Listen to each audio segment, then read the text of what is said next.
Hello everybody, Benjamin Johnston here. So I finished playing Eco and Shadow of the Colossus, and now I'm up to The Last Guardian. And unlike Eco and Shadow of the Colossus, The Last Guardian I have not played before. So this will be kind of a fresh experience for me. And once again, Team Eco has nailed it out of the park.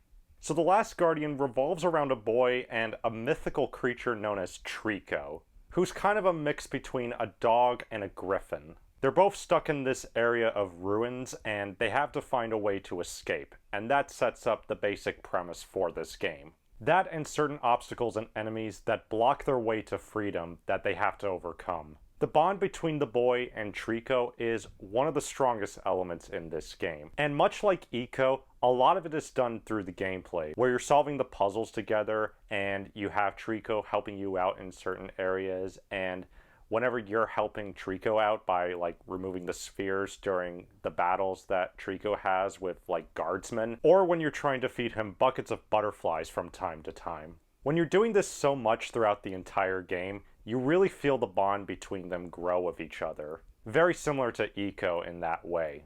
The art direction is very good in this game. The scale and complexity of the environments in this game, they really give a sense of overwhelming odds that the characters have to go through in this game. I also like the design of Trico himself. As I've said, the design on him is very unique, like having a cross between a dog and a griffin, although some have said that it's like a cat and some other bird, but you know, it's such a unique creation that it's very much its own thing. He can be very cute, but at times he can also be intimidating during specific story sections, which I won't go into too much detail about. Also, the feathers on the creature look really good, though at the cost of frame rate, which is unfortunate on this console.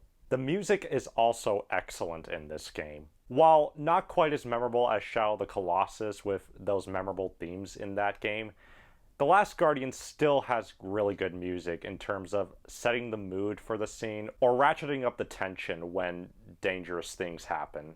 The final music track in particular really made me feel swept up in the moment.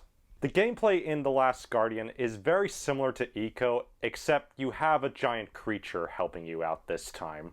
A lot of the puzzles in this game are about pulling levers, finding barrels of butterflies to feed Trico, and some excellent platforming sections where you really feel the dizzying heights below you.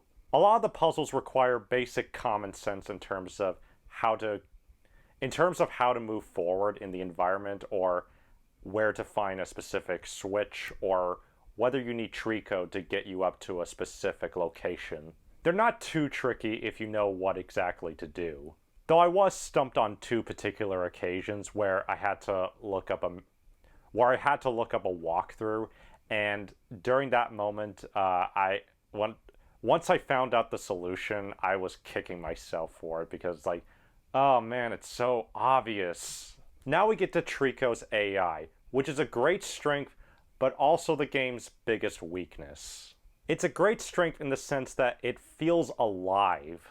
The way it looks around the environments, the way it moves about, the way it consoles you, it really feels like a living animal on screen. But when you're trying to solve puzzles, it gets really annoying. Like, there are times where you're trying to get Trico to get you to a high place, or you're trying to get him to go to a specific location, but he'll just do whatever he wants at times. Like, he'll go to the exact opposite location instead of the one you want him to go to. It's moments like these that really take away from some of the puzzle solving elements, because when the AI just does whatever it wants, it doesn't make the puzzle solving as satisfying as it could have been. Overall, The Last Guardian is an amazing experience. While it has its imperfections, the incredible journey you have with Trico and the boy, it makes it well worth the ride by the end.